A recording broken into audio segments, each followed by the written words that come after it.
Quick disclaimer, this is Greek mythology, so there's some mention of assault and some stronger than usual violence. Please check out the post on mythpodcast.com for more info. This week, on Myths and Legends, we're back in the backstories of the Olympians with Apollo. We'll see that there's no problem unbridled sociopathic rage can't make worse, and that if all your dates are running away from you and turning into trees, well, maybe take the hint. The creature this week is a tiny chick, who may be the origin of all weather vanes. Weather vanes that can store a river in their butts.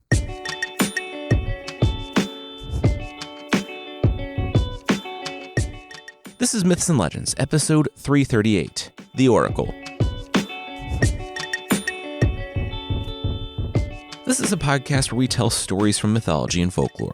Some are incredibly popular stories you might think you know, but with surprising origins. Others are stories that might be new to you, but are definitely worth a listen. We're back in what was supposed to be our monthly Greek myth episodes, but they're stretching me a bit as a writer. It's a challenge, but it's a fun one. So sorry this one is a little late. We're going over the history of the Olympians, and we've done Hermes, Hephaestus, Aphrodite, and now we're getting to something of a heavy hitter, Apollo. Apollo is the son of Leto, a daughter of a Titan, and like many Olympians, he's a son of Zeus. We'll jump in, not with either of those, but with Hera, making a deal with a talking snake, because that always goes well.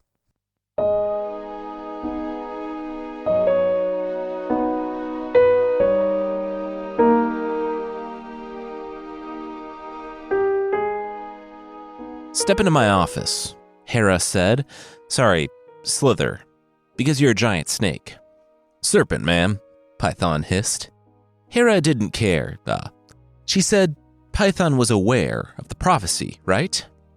Python slithered up to the chair and coiled up in it. The prophecy concerning his death? Yes, this is ancient Greece. We're all obsessed with those. A child of Leto would kill him. You'd like to see them try. Leto's pregnant, Hera informed the serpent. She gives birth soon. The Python was about to laugh. So what? So, it's Zeus's, Hera sneered. Leto's hidden beauty caught Zeus's eye, and he laid with her. Oh, that's a weird way to say assault, Python said. He shook his snake head. Zeus was a monster, and this was coming from a literal chthonic monster. You need to devour Leto before she gives birth, for both of our sakes, Hera commanded. Python didn't like the idea of devouring pregnant women, but it was now her or him. Hera might have pointed out that, by sending Python after the pregnant Leto, she was fabricating the very situation in which Leto's future children would go after the giant serpent, as happens in, every Greek play concerning fate and the avoidance of said fate. She didn't, though. I made it easier for you. I put out an edict. Leto, the daughter of Titans, can't give birth on the earth, the mainland, or any island in the sea. All the gods have to follow it. Not even Zeus can override this order, Hera said. Python reiterated that he didn't like it. Hunting down pregnant women. Then die, Hera crossed her arms. Python looked to the ground. Yeah, that's what she thought. She told Python to get going. Leto had friends, and it wouldn't be long before they figured out a loophole. There was always a loophole.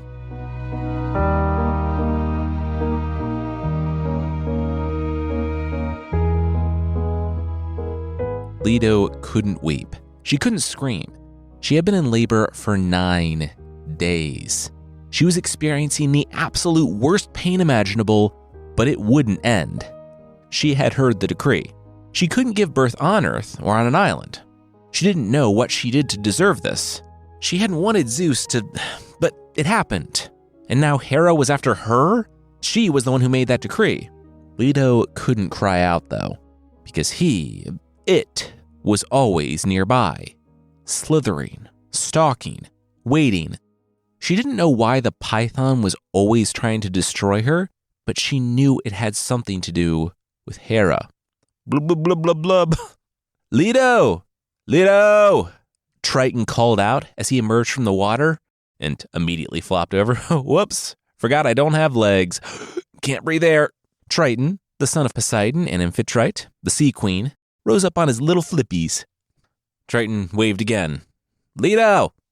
Leto, wincing, shook her head and drug her fingers across her neck. Do I have something in my beard? Triton brushed his own neck. He squinted at something else that rose from the grass, not 100 meters from Leto. Triton gulped another breath. Hey you, giant snake guy. Can you tell Leto we found a loophole so that she can give birth? She's just sitting there on that tuft of grass by the shore. Oh, never mind. You don't have to worry about it. She's running to me now. Triton was impressed by how fast Leto could move in active labor. Not so surprised by how fast the snake could move, though curious as to why he was coming to greet Triton. Leto threw herself on the merman's back and told him to go. Triton shrugged and dove, speeding off into the deep. Python followed for as long as he could before the water pressure and lack of air made him peel off. Leto had gotten away.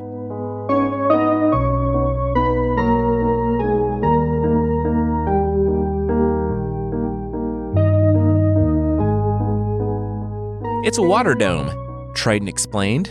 Leto screamed she did not care, as long as she could get this child out of her. Children, Ilithia, the goddess of childbirth, said, watching the roof of the water dome. As soon as it closed, they weren't technically on an island in the sea anymore. They were on an island under the sea. It's a water dome, Triton turned to Ilithia. As soon as it closes, we're not technically on an island in the sea anymore, or get him out of here. Ilithia turned to Poseidon.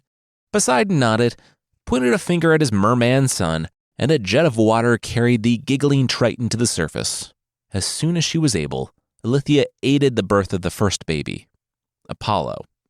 Themis, a friend of Leto's and the second wife of Zeus, after the one he ate but before Hera and the others, scooped up Apollo. Ilithia wasn't wrong. Another baby was coming, and Leto didn't have time to breastfeed. Themis poured out the nectar and ambrosia for the baby, Apollo. I'm fairly certain we've talked about it, but nectar and ambrosia were the food of the gods. They gave immortality. They replaced the blood with ichor. Hercules was given some when he earned immortality, and that day was the day that Apollo became an immortal and an Olympian. The lyre and curved bow shall ever be dear to me, and I will declare to men the unfailing will of Zeus, the baby Apollo cried and took off. Themis's eyes widened. She looked around. Leto was still in labor with the second baby. Ilithia was helping her. Poseidon was maintaining the water dome. No one saw. Good. She stole off after the baby. 4 days later, Themis returned from another search. She knocked on the door of Leto's home on the island of Delos. After the babies were born, Poseidon allowed the island to rise from the sea and become the new home of the goddess and her kids. Or it would have been if they could find Apollo. A rainbow light engulfed the world outside. Themis looked at Leto as Iris, the messenger of the gods, let herself in. They found your child. Iris's face was grim. It was Python. Leto's hand went to her mouth. No. Yes, Iris said, then cocked her head. Wait, what did Leto think it was? She said that monster. He finished the job he started when I was pregnant. He ate my child. Tears began to form in Leto's eyes. Iris laughed. No, I wish. Your baby, Apollo, he killed Python.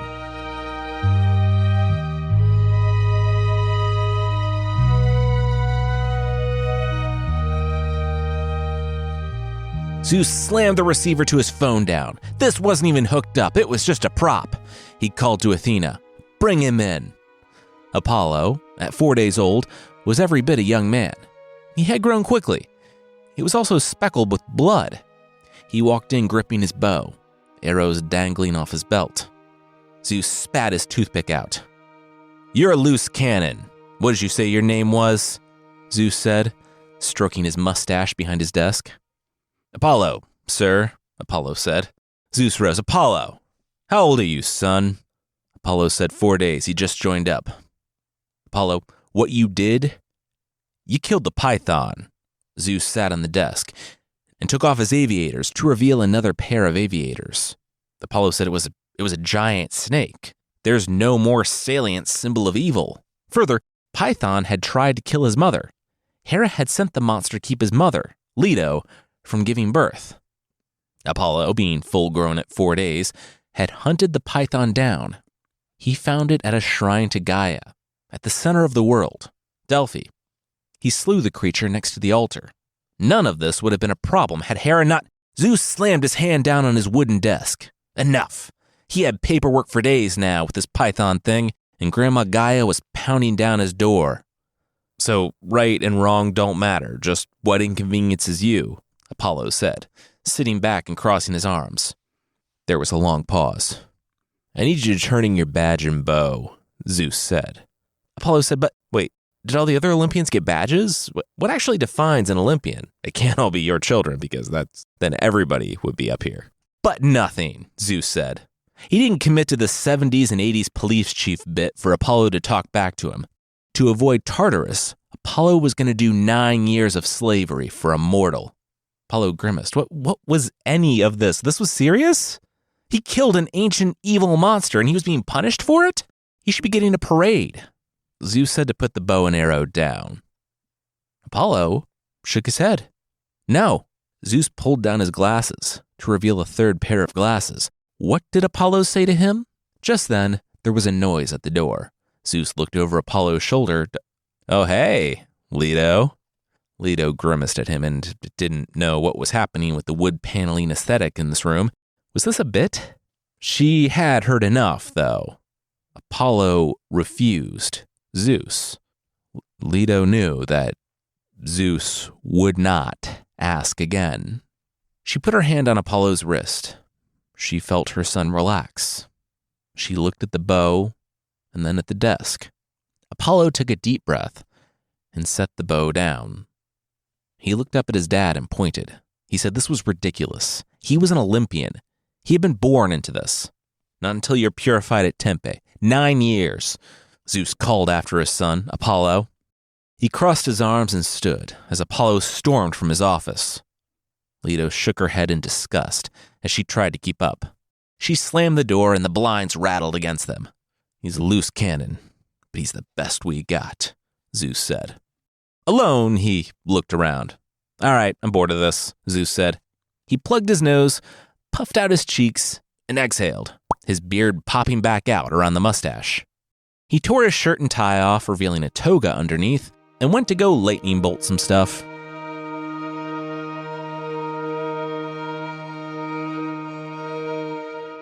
We'll see Apollo go into exile, get an adorable centaur son, and meet a creepy little goat guy. But that will be right after this.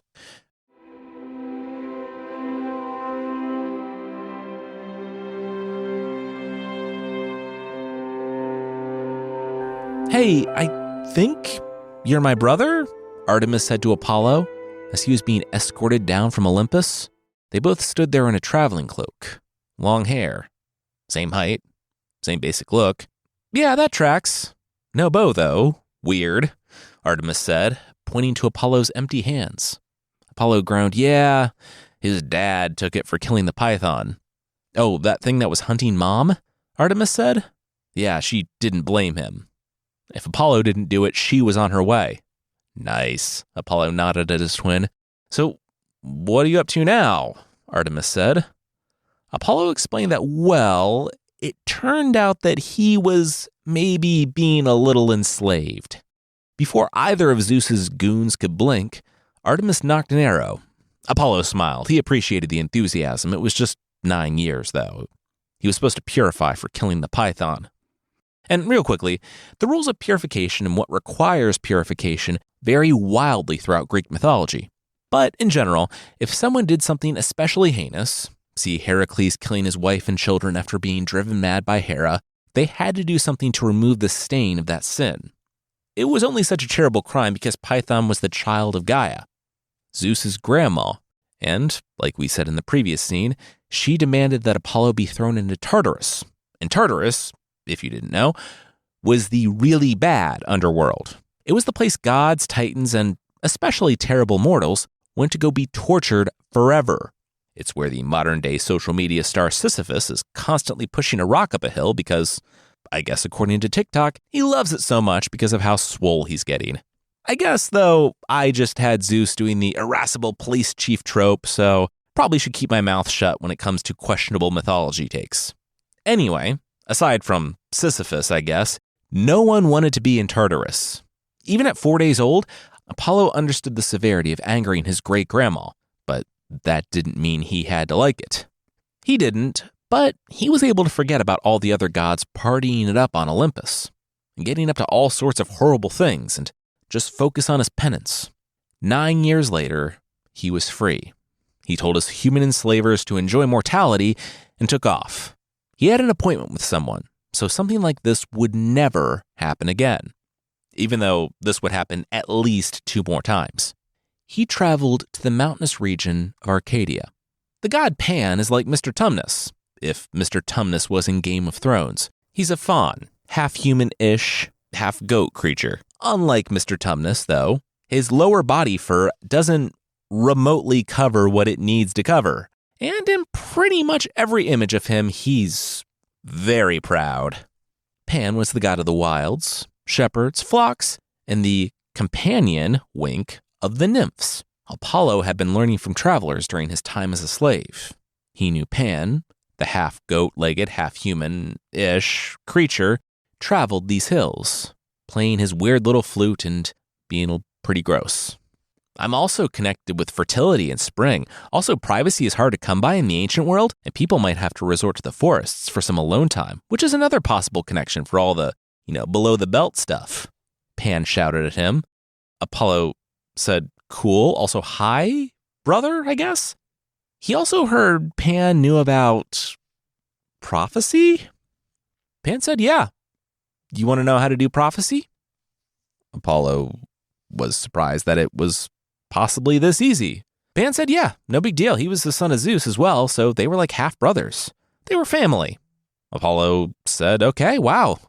He had come prepared to, torture it out of the little half-goat guy. Oh, please don't, Pan said, and showed Apollo prophecy. I've looked up every place this was referenced, and yeah, it's weird that arguably Apollo's defining trait was one that he learned from this sleazy little goat bro.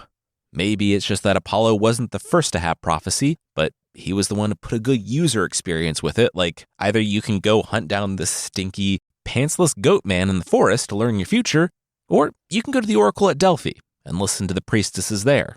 And that's just what Apollo did. He went to Delphi. And back in Delphi, where he had fought the Python, Apollo got to cleaning up some things. Python, thankfully, had the good manners to crawl off and die somewhere on the road, so Apollo didn't come back to him stinking the place up. And with word of his return, it wasn't long after that Artemis arrived at Delphi with a baby. Apollo said, congrats on the half-horse child. Did he need to get a stable for when his new nephew stayed over? Artemis said, what? No, this one wasn't hers. She had found him. She knew the mother, and she knew of the father. The mother was a nymph. The father was the Titan Cronus, in the form of a horse. Artemis had found the little creature on the side of the road, abandoned. As far as she knew, he was the first and only one of his kind.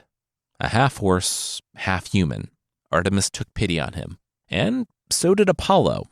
While the siblings reconnected after Apollo's long time away, Artemis trained the little centaur in archery and hunting. Apollo, in his time, trained the little guy in music, medicine, and prophecy.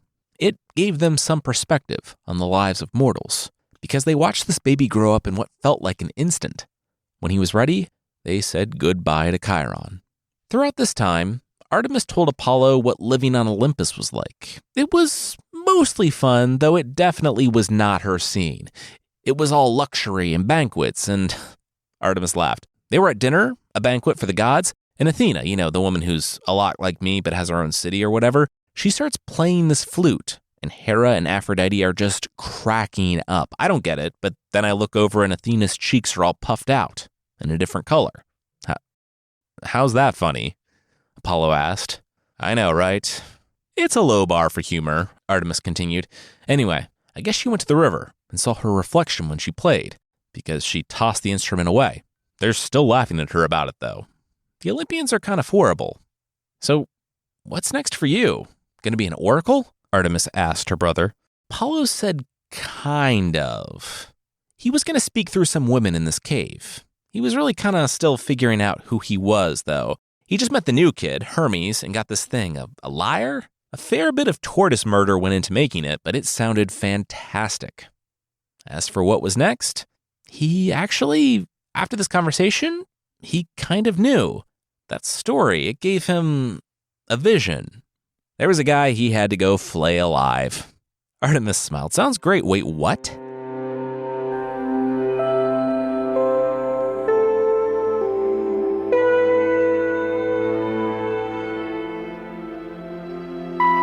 Marsyas, the human, or I guess satyr in some places, asked Cybele, definitely a human, to please eat her berries. She sat there, muttering to herself as the berry juice dribbled down her shirt. He bent down to the stream and washed his face and sighed. He was getting older. Was this all there would be from his life? Marsyas had loved her, loved Cybele, from the moment he saw her. She never loved him. That was okay, though. Cybele, the cursed princess. They had been friends once when she had been capable of that. She had been left exposed on a mountaintop as a baby.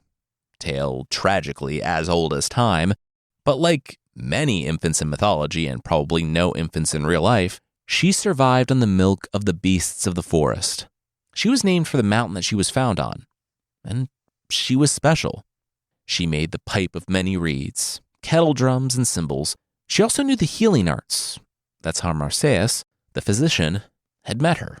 He was traveling through town and learned that there was a woman, a physician like himself, healing children, saving lives. Marsyas hunkered down to help her, and he never left. Her father, who had refused to have a daughter, was more than happy to acknowledge the girl whose fame had spread so far. When he learned her name and her circumstances, he knew that she was his. She was invited back home. But he wasn't inviting her back home simply out of kindness. A famous daughter meant a better match, more advantageous alliances, more money. No one told Cybele. Marsyas knew that she loved Attis. All the men in town were infatuated with Cybele, but Attis was the one she chose. Marsyas, in the end, was happy for two of his friends. They were close enough that Marsyas knew that she was pregnant. Her father, the king, did not. Cybele didn't think that she needed to hide this. It turned out that she did. It was an overcast day when Cybele awoke to a putrid stench in the courtyard and the laughing guards. She walked downstairs. She wasn't yet showing, but all of her maids knew, or had known.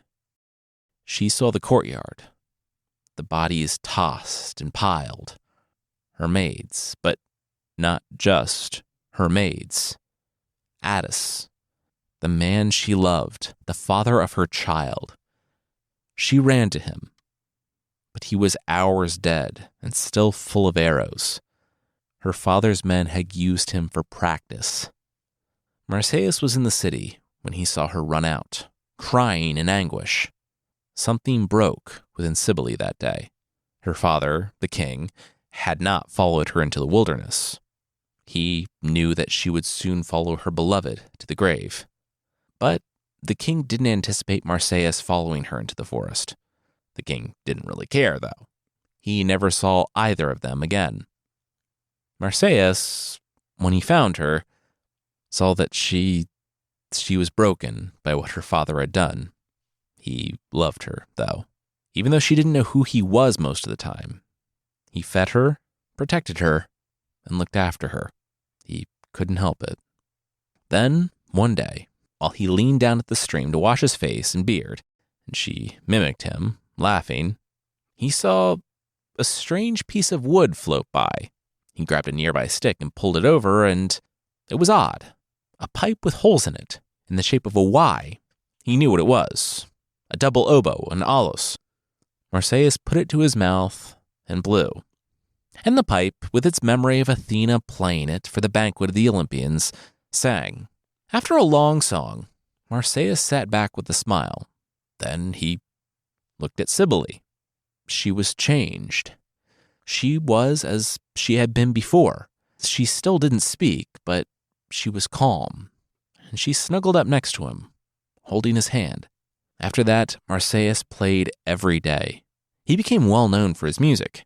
He learned the instrument so well that, when Athena's song ran out, he could play nearly as beautifully on his own. And then the fateful words. He was in the city of Nysa, which is either in Ethiopia, Libya, Thrace, India, or the Arabian Peninsula, since all those places are basically the same. I think it's just supposed to read as really far away from Greece, don't worry about it. Anyway, in Nysa, while Marsyas was traveling to the city, he found his fans waiting. Then, someone called out what they thought was a compliment.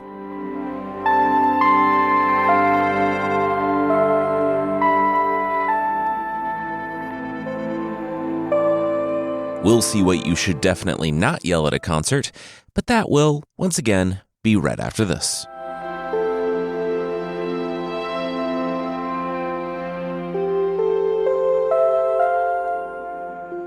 I think you might be too late, Artemis said when they arrived.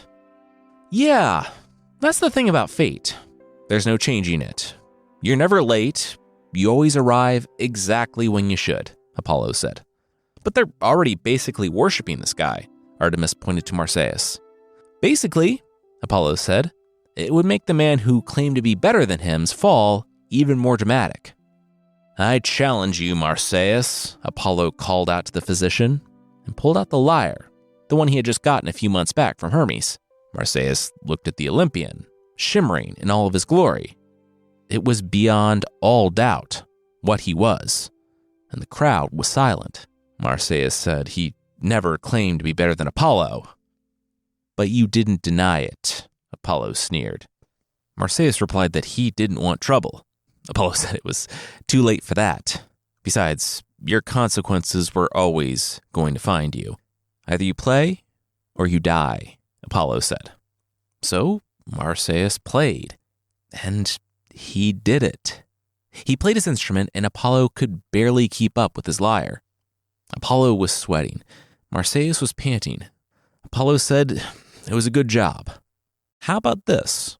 Whoever won could ask anything of the other person, and they would have to do it. Marsyas looked to Cybele, and then back to the god of healing. Yes.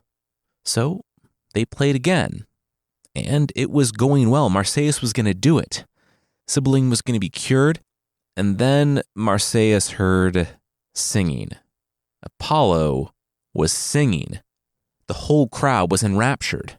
Marsyas stopped. That wasn't fair. Apollo looked at him. Oh, to use both the wind of his lungs and his fingers, like Marsyas was doing? The judge, the king of the city, agreed that it was basically the same thing, even though it was not remotely the same thing, and let the contest proceed. It had been so close, but as soon as Apollo started singing, Marsyas knew he had lost. The judge confirmed it, and Marsyas sighed. What could he possibly offer a god that the god didn't already have? Your skin, Apollo said. What? Marsyas staggered back. Yeah, your skin. Apollo began to smile his mad smile. Artemis put her hand on his arm, and he shook her off. Marsyas thought he could outmatch a god? These were the consequences of which Apollo had spoken. Apollo, while he was doing it, hearing the screams of Marsyas, the wailing of Cybele, and the shudder of the slowly dwindling crowd of observers, wondered, did he choose to flay Marsyas alive because it was fate? Or was it fate because he chose it?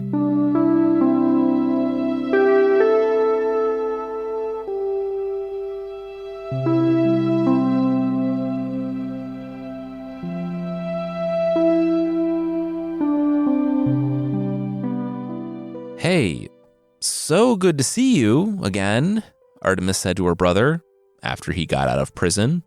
Again? What have you been up to? You look good. It had been a few years. Artemis had told her brother to stay out of it when Hera led the revolt on Olympus against Zeus. I don't know why I did it, Apollo had said at his trial. Artemis believed him. There were many good reasons for overthrowing Zeus. his treatment of their mother, his treatment of everyone's mother, his general terribleness, and with him gone, Apollo was only a couple of murdery steps away from the throne himself.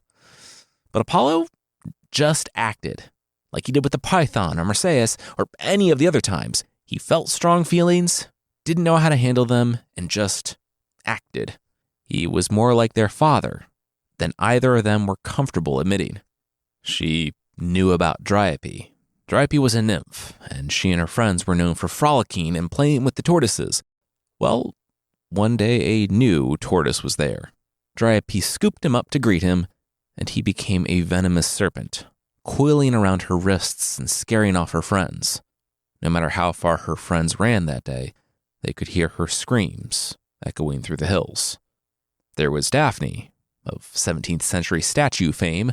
The unfortunate nymph had caught the eye of Apollo, and she ran. She was the daughter of the river Peneus in Thessaly.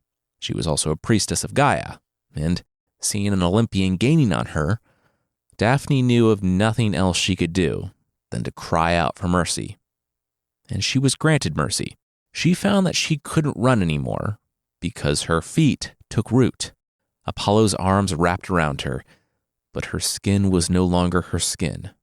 It was bark. She had been transformed into a laurel tree. Apollo tore some of her branches and leaves to make a wreath for himself. There was also Hyacinthus. He was a beautiful Spartan prince. He also had someone else vying for his affections, a poet, Thamyris. Apollo had learned his lesson from the Marsyas incident. Well, he had learned a lesson. Thamyris had said he surpassed even the muses in songs and verse. And Apollo, well, he told on the poet. The muses didn't even give Thamyris a chance, or the illusion of a chance as Apollo had done for Marsyas. A silent misery radiated from his house when the muses, in a moment, took his sight, his voice, and his ability to play the harp. Just like that, the field was clear. Except for the wind. Presumably, Apollo was using the teaching him how to throw a discus tact as an excuse to get close for Hyacinthus, and it backfired. Like, literally, the discus backfired. You see, Hyacinthus was so good looking, even the wind was jealous. Apollo showed him the right way to throw a discus, turned with a smile, and then watched as that same discus returned and obliterated most of that smile. Dead leaves weren't all that were driven from the west wind's unseen presence that day. Taking an "if I can't have him, no one can," Zephyrus killed Hyacinthus. It was about here that Apollo, racked with pain and grief, but wanting to deal with neither of those things, joined the ill-fated coup on Olympus. We've talked about it a number of times, and it'll possibly be a bigger plot point in Hera's episode, but nearly everyone turned against Zeus once, and almost had him. He was freed, though, and took terrible vengeance. Apollo and Poseidon's punishment was not actually all that bad, though. They were tasked, as part of their work release, to build up the walls of a city on the edge of the world, a city called Troy. Now I have a date. Apollo grinned at his sister. What? Yeah, I met her in Troy. She is amazing, Apollo said. Artemis said, okay, does she know you're going on a date? Apollo said yes, he had a whole special day planned, please. He had learned his lesson. He didn't want his dates turning into trees, at least not until after. Artemis grimaced. That, from what she knew of that wasn't a date. Apollo told her not to wait up. He was going to see Cassandra.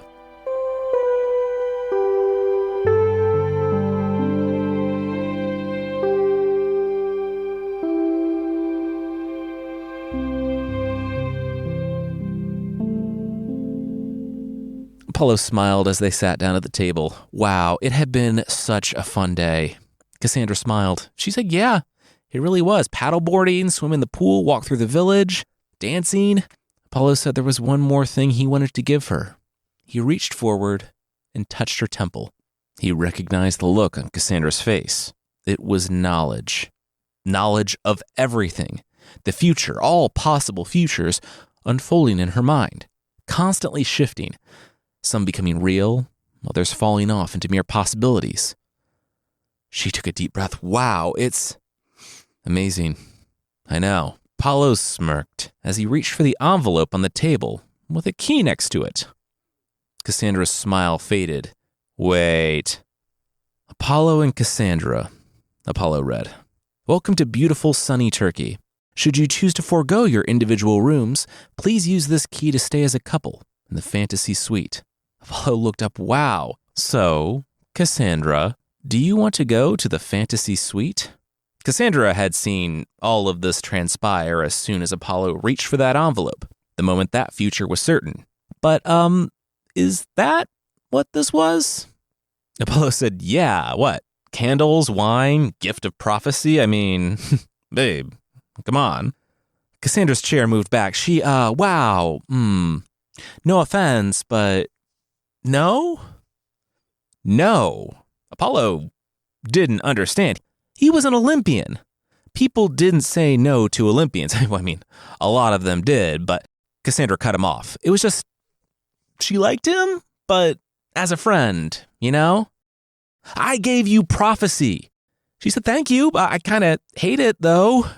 Gesturing all around to the city of Troy surrounding her, did he know what was not just a possible outcome for the city, but a likely one? Yeah, it gets sacked and burned to the ground like every city ever in the future and past. Cass, babe, I don't get what's wrong here. It's one night. And the answer is no, Cassandra said. Apollo sneered.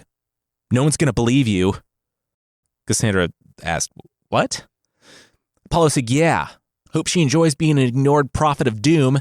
Everyone will hear her prophecy, but no one will believe them. Ever. She's doomed to see the future, but never change it. Boom. Cassandra asked how does that even make sense? If she successfully, uncannily foretold the future, say 10 times in a row, if she was batting 1,000, to make a future baseball reference, which she understood because she could see that future, on the 11th, they still wouldn't believe her? That was ridiculous. Apollo could see that this curse really wasn't landing as well as it should. He rose, threw his napkin down, and stormed off. Cassandra was cold. Not because of Apollo.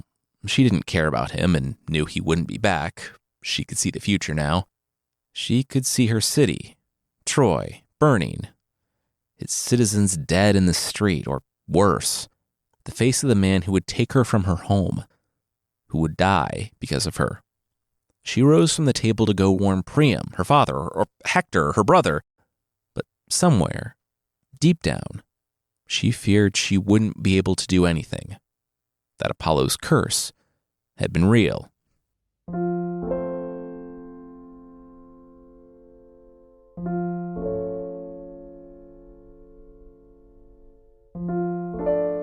Apollo, my throne room, now.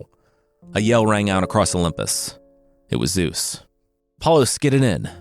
Zeus told him to take a seat. This was serious. He pointed to the man sitting before him. Who's this old guy? Apollo shook his head.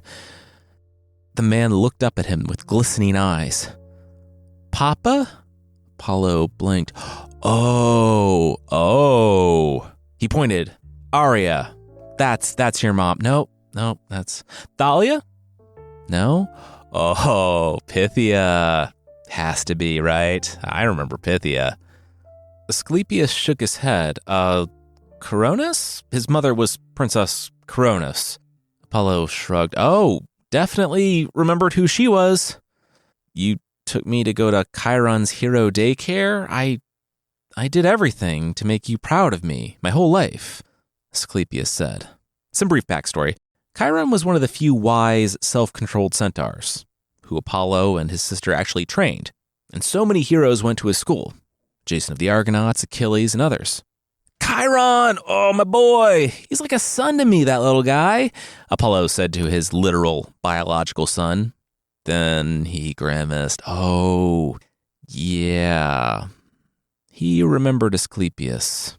It was another one of the women he had found. He did a Cupid thing, arriving at her home in secret in the night, under the guise that he was an attractive young man. She didn't stand a chance. Soon, she became pregnant.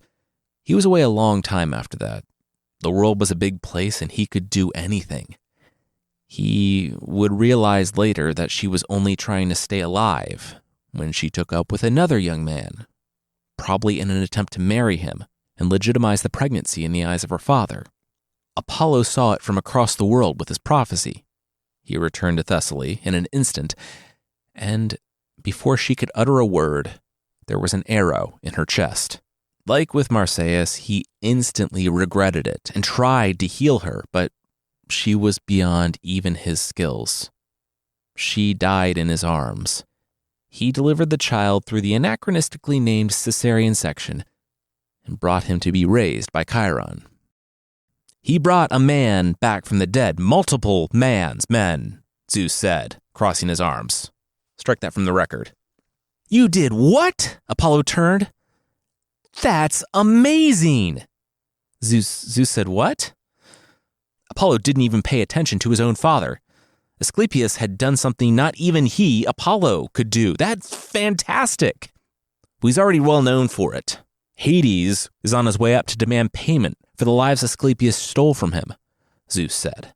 Asclepius couldn't do this thing again, or else humans could live forever.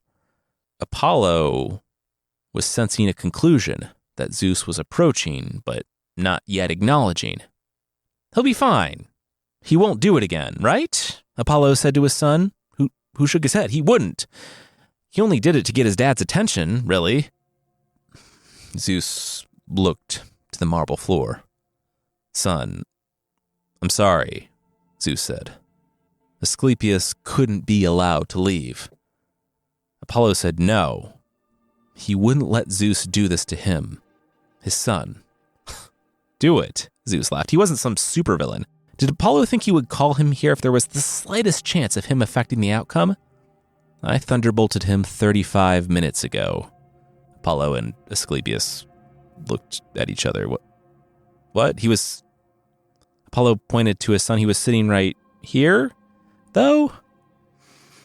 Zeus said, oh, yeah. He guessed he didn't do the necessary prep work for that Ozymandias line. Okay, thunderbolt.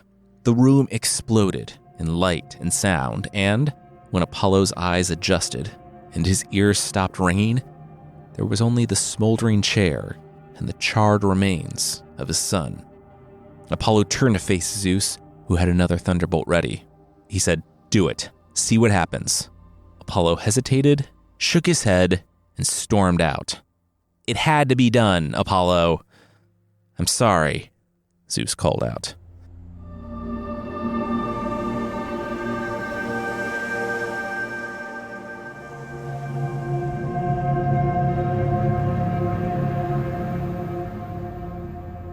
In retrospect, everyone should have seen the massacre of the Cyclopes coming. Apollo, in response to Zeus killing his son that he just learned existed again, went straight to Earth. The Cyclopes had something of a deal with Zeus. They make his thunderbolts, he lets them live, and eat any travelers that don't blind them. Apollo had gone too far this time. Cave after cave was still with death. Gaia, their mother, was grieving, and Zeus was without his weapon makers. He had a cache of thunderbolts, of course, but that would dwindle in time. They picked up Apollo and imprisoned him. I can't stop them. I can't stop you, Artemis said to her brother. Mom is pleading for you right now to Dad, to Zeus, but she doesn't know if she can save you. I don't know if she should, Artemis said. Apollo said, what? It was his son. Zeus killed his son. No, it was your pride and your anger. You're just like them, Artemis said. She said she hoped he was spared Tartarus, but the outcome was the same. The brother she thought she knew, he had gone away a long time ago, and he never came back, no matter how much she deceived herself. She gestured to Apollo. Whoever this was, she never wanted to see him again. Come on, Artemis, Apollo yelled after her. She turned and didn't look back. Zeus's guards didn't let him follow. Apollo was spared Tartarus, thanks to, once again, the pleading of his mother, Leto. He would serve, again, as a slave to a mortal. It was the third time in his life that he had done so. Leto told her son the same thing. This was the last time. At some point, protecting a monster made her complicit, and she hated Zeus. She wasn't going to raise another one. So Apollo went to work in the sheepfolds of King Eumedius, showing that if she wasn't a Titan, she would have a promising career as a defense attorney. Leto had argued Zeus down from eternal torture to a year of hard labor. If Apollo wanted to, he could blink, and the year would be over, and he would be back out there, same as before. But he didn't want to. He realized that he did need to make a change, so he slowed down. He took in each day. He got to know the people working by his side, understanding that, for them, this wasn't a punishment. This was their everyday life. No one has a perfect life, but he realized the things that he could be grateful for. And at the end of his sentence, each and every sheep gave birth to twins, doubling his master's wealth overnight. The master, realizing that he'd been blessed by the gods, rewarded the workers. Apollo apologized to his sister and his mother, and though I'd like to say he talked to those he had wronged, he probably didn't. From that day on, at least two maxims were forever on his lips: know thyself and nothing in excess. And he strove every day to try to live up to them.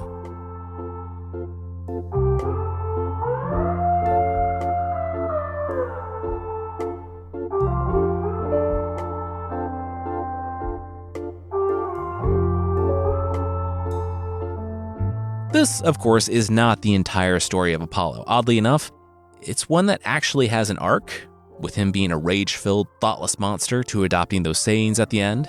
But the change still feels tacked on because I do wish there was justice for any of the people he wronged throughout the story. And, of course, no amount of change undoes what he did.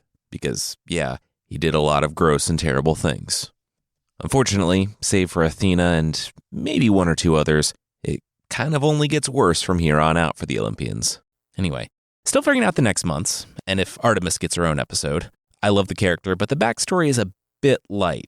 But if we can make Ares work in a few months, maybe we can figure out Artemis too.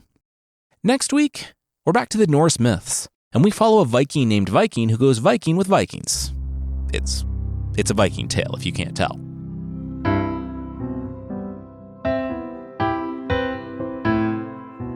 The creature this week is Half-Chick from Spain. What do you do if you have one leg, one wing, and one eye? Well, you go talk to the king in Madrid. Little Half-Chick was exactly that. Half a chick, cut right down the middle. Still, he wouldn't let that stop him. After finding some cash under a dung pile, because, sure, he decided that he was going to go purchase grain from the king. Also, some versions have him leaving his hometown because life was too boring for him there. Like I said, there are two vastly different versions of Half-Chick. One is a cautionary tale about kindness and respect when meeting new people. The other extols the benefits of hiding an actual river in your anus. On the cautionary one, Half-Chick was just going to go talk to the king. Now, on the way to Madrid, he met water in a brook that was so choked by reeds it couldn't move. Half-Chick said he couldn't be bothered with other people's problems. Hoppity kick, hoppity kick. This happened with a fire that was smothered by damp sticks and wind caught in bushes.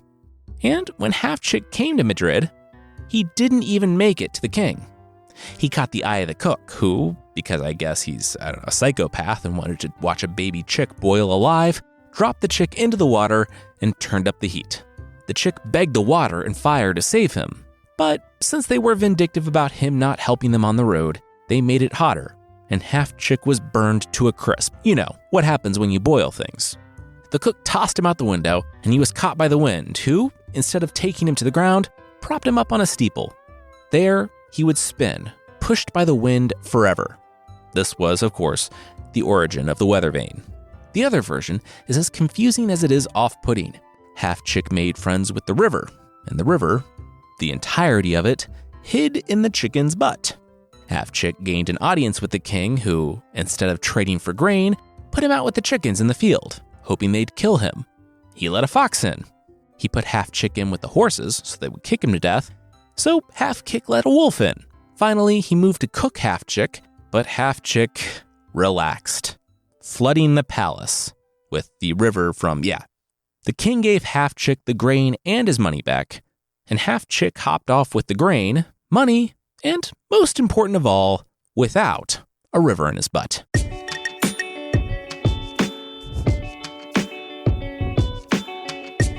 That's it for this time. Myths and Legends is by Jason and Carissa Weiser. Our theme song is by Broke for Free, and the Creature of the Week music is by Steve Combs. There are links to even more of the music we used in the show notes. Thank you so much for listening, and we'll see you next time.